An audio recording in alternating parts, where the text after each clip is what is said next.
El Oscuro, de Olga Werther. Capítulo 1. El Mariscal de la Destrucción. Inciso B. Cuando llega la noche.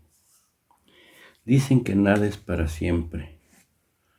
En el declive del sexenio, la gran estafa en la que Felipe Calderón participó, convencido de que era la única manera de ser lo que nunca sería, comenzaba a ser parte del pasado, o eso creía. Ahora, frente al despoder que se avecinaba, su futuro se veía más oscuro que el de su antecesor, y se sentía inquieto. A sus íntimos les confesaba que no se imaginaba lejos del poder. No hay país más impredecible que México. Durante las elecciones presidenciales de 2012, era difícil que la candidata del blanquiazul ocupara su lugar. Sin embargo, su caballo, Ernesto Cordero, un economista mediocre, autor de frases célebres acerca de la supuesta bonanza que vivían los mexicanos en el sexenio de la guerra y miembros de la secta pentecostal, Casa sobre la Roca, cayó derrotado frente a Josefina Vázquez Mota, en la que Felipe Calderón humilló y maltrató en público porque simplemente no le caía bien. En su mente están los amados y odiados, y ella siempre fue parte de los segundos. Según me informaron, Felipe Calderón prefería entregar el mando al PRI porque en ellos conseguiría la tan ansiada impunidad.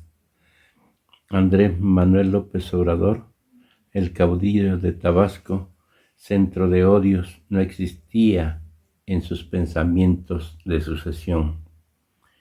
Los exégetas del minúsculo círculo que los acompañaba decían que no hablaba del día después.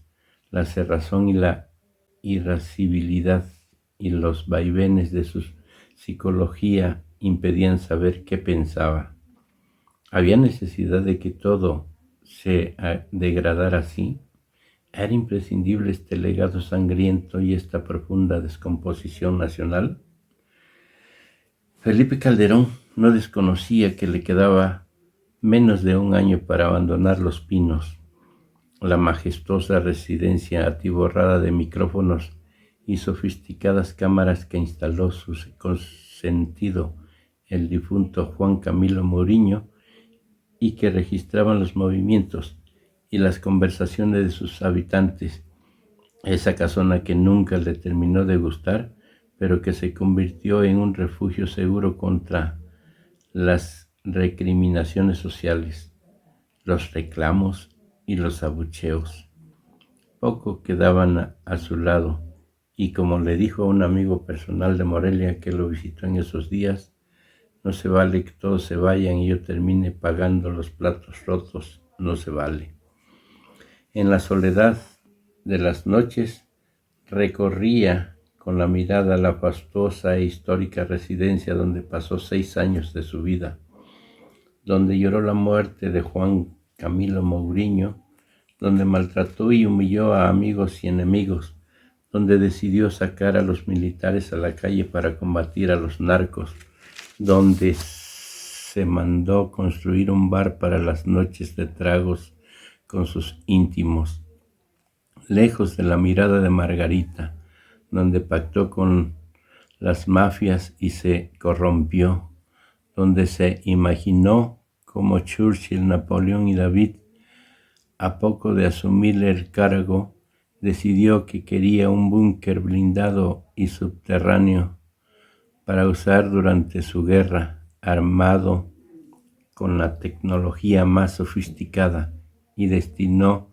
$100 millones del erario para su construcción. ¿Usted recuerda el programa de televisión 24? Yo quería todos los juguetes que se mostraban ahí, quería todos los instrumentos para combatir a los criminales, le dijo en 2010 a la periodista de la NBC Kay Couric, quien no podía creer lo que escuchaba y veía, mientras en la pantalla se sucedían imágenes de un salón con una mesa en U, además de cámaras, computadoras y sensores que supuestamente monitoreaban a los cárteles y se superponían a otras que mostraban a México de los decapitados y masacrados, el país real. Felipe Calderón era fan de la serie estadounidense 24, cuya trama gira alrededor del agente Jack Bauer, interpretado por Kiefer Sutherland, miembro de una unidad contra el terrorismo. No podía imaginar su vida lejos del poder. Inciso B. El origen de la degradación. ¿Recordaría en este final las palabras de su maestro y amigo Carlos Castillo Peraza? Sus amigos, los poquísimos que permanecen, me revelaron en voz baja que el paso de los años no diluyó la culpa por el brusco quiebre de la relación y la imposibilidad de una reconciliación. Carlos Castillo Peraza murió en Europa en el año 2000, solo y obnubilado por la amargura y la decepción. El yucateco había renunciado al PAN en 1998, después de los maltratos y humillaciones de su discípulo, al que definió como inescrupuloso, mezquino y desleal a principios y a personas. Como le confesó en una entrevista al periodista Julio Scherer García, Felipe Calderón lo llamó bufón en una columna, lo que abrió un tajo definitivo entre los dos. Una anécdota que rescata el periodista Álvaro Delgado refleja la intuición del ideólogo más brillante del panismo. Lo retrata parado frente al imponente edificio que sería la nueva sede del partido en la colonia del Valle. Poco antes de la asunción de Vicente Fox, en ese lugar le dijo a su acompañante: «Ay, Graue, Bernardo, no vayas a ser la de malas, que este nuevo edificio vaya a ser el mausoleo del PAN y Fox el sepulturero». La prostitución política de Acción Nacional alcanzó la cima con Vicente Fox, su consorte y sus con impúdicos vástagos, Felipe Calderón, aunque simuló, profundizó el desastre. En su ilegitimidad concedió y protegió las corruptelas de sus antecesores y de los integrantes de su gabinete. Fue y vino en sus contradicciones, mintió una y otra vez. Y ahora le tocaba colocar la lápida y escribir el epitafio. No se equivocó Carlos Castillo Peraza, el maestro. La legitimación de Felipe Calderón no tenía. La encontró renegociando con los tránsfugas. La ley de Herodes lo devoró como a todo. Fue cómplice y parte. La definición de tránsfuga del diccionario de la Real Academia es insuficiente para entender los alcances de las traiciones, la carencia de ideales y de escrúpulos, y la perversa manipulación de los votantes por parte de una élite política que se movía únicamente por el interés. En la majestuosa biblioteca José Vasconcelos de los Pinos, en sus paredes, sus nobles maderas y en los libros que Calderón consultaba cuando las tribulaciones lo dominaban y no lo dejaban dormir, quedaron registrados los secretos de 6 años de devastación. Su estado de ánimo pasó a ser la preocupación principal de su entorno y de su familia. Se irritaba más allá de lo normal, bebía más de lo normal. Sus facciones endurecidas y su lenguaje corporal eran la prueba de lo que vivía eternamente.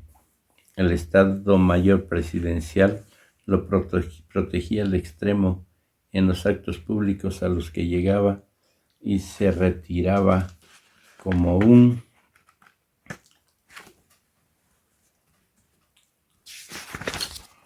fantasma. Entraba en silencio indescifrable y pasaba horas en la biblioteca. El mínimo cuestionamiento sobre la guerra contra el crimen organizado lo enfurecía y hacía estallar una y otra vez. Su guerra, la cruzada que ensangrentó el país. Tras convertirse en comandante en jefe del ejército y en la cima de su misticismo, involucró peligrosamente en su batalla a sus hijos pequeños, a los que vistió con uniforme verde de olivo y colocó junto a los jefes de las tres fuerzas. Convencido de que esta sería su misión en la tierra, Felipe Calderón se sintió predestinado. Le gustaba compararse con Winston Churchill y con Francisco I. Madero. Su construcción dejó de ser política y se transformó en religiosa. Las lecturas semanales de la Biblia, a pesar de sus eternas confusiones de fe, lo convencieron de que era el rey David y que frente a él estaba Goliat.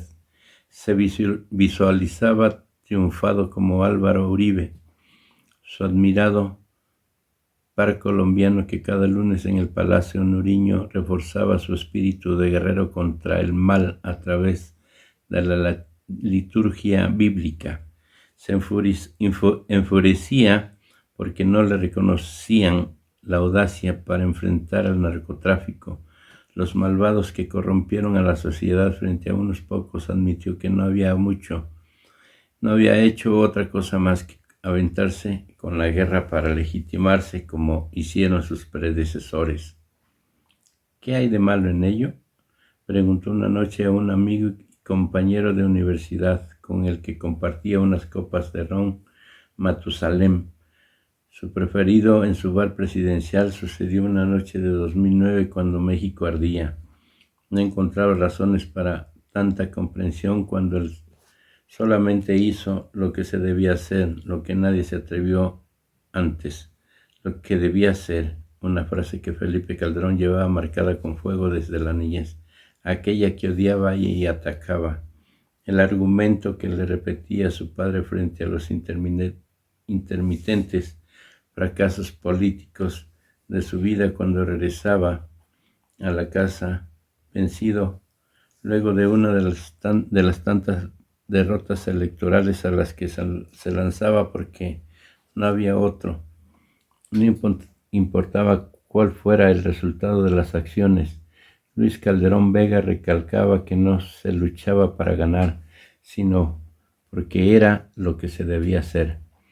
En la residencia presidencial, los tonos de clima desde hacía tiempo habían virado del negro noche al negro muerte. Cada mañana el espejo le devolvía la imagen de un hombre envejecido por el desgaste del poder, amargado, abrumado, irritado, sombrío. Cada noche debería enfrentar a sus demonios y sus muertos, a sus alianzas espurias. Las desgracias no lo abandonaban y sentía temor por sus hijos. Le prometió que apenas terminara el sexenio se irían a vivir a Estados Unidos, donde papá ya tenía trabajo. Decían que su hermana Luisa María Cocoa solicitó la visa canadiense después de su derrota electoral en Michoacán, una tierra del cártel de la familia michoacana con la que Cocoa tenía estrechas relaciones. Michoacán no es el lugar más seguro para los integrantes de la familia presidencial, menos aún para la hermana que se lanzó a disputar la gobernación del estado donde mandan la familia y los zetas.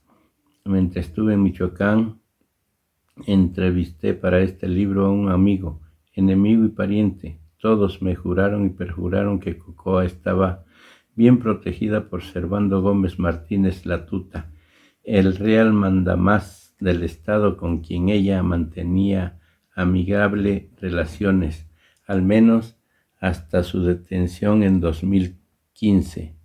Nada extraño.